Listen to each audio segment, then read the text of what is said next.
नमस्कार दोस्तों, सास बहू की अनोखी कहानी। ड्राइंग रूम में एक पिता और उसका बेटा बैठे थे। पिता पेपर पढ़ रहे थे और बेटा मोबाइल में व्यस्त था।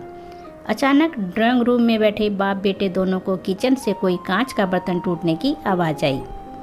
आवाज़ से बेटे को कोई फर्क नहीं पड़ा, किंतु बाप के कान खड़े हो गए। बाप ने तुरंत बैठे बैठे सवालों के तीर छोड़े। क्या टूटा? कैसे टूटा? किसने तोड़ा? पास में बैठे बेटे ने कहा, पिताजी क्यों अपना बीपी बढ़ा रहे हैं? मैं यहीं से बता सकता हूँ कि कांच का बर्तन किससे टूटा होगा।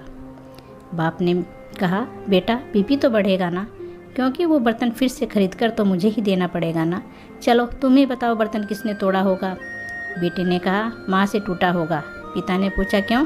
मेरी बीबी क्यों? तुम्हारी बीबी क्यों नहीं? बेटे ने कहा, मेरी बीबी समझदार है। पिता का मन नहीं माना तो तुरंत किचन की ओर चल पड़े। वहाँ जाकर पूछा कि बर्तन किसने तोड़ा, तो उनकी पत्नी सामने आई और कहा, मुझसे टूटा है, क्या करोगे? उन्होंने कहा, कुछ नहीं करूँगा, मैं नया खरीद कर दे दूँगा, मगर चीज़ें संभाल कर इस्तेमाल किया करो। पिता वापस ड्राइंग रूम में आए और बेटे से पूछा कि तुम्हें कैसे पता चला कि बर्तन तुम्हारी माँ ने तोड़ा है? बेटे ने जवाब दिया, अगर बर्तन बहू से टूटता तो पीछे से तुरंत डांट की आवाज़ सुनाई देती, मगर बर्तन माँ से टूटा, इसीलिए पीछे से कोई भी आवाज़ नहीं आई। किचन रूम का हाल आपको बताते हैं। ससुर के जाते ही बहू ने सास के पैर पकड़ लिए और कहने लगी, माँ जी आप बहुत अच्छी हैं, हर बार आप मेरी गलतियाँ छुपा देती हैं। दोस्तों, कहानी का सार बड़ा ही सिंपल है।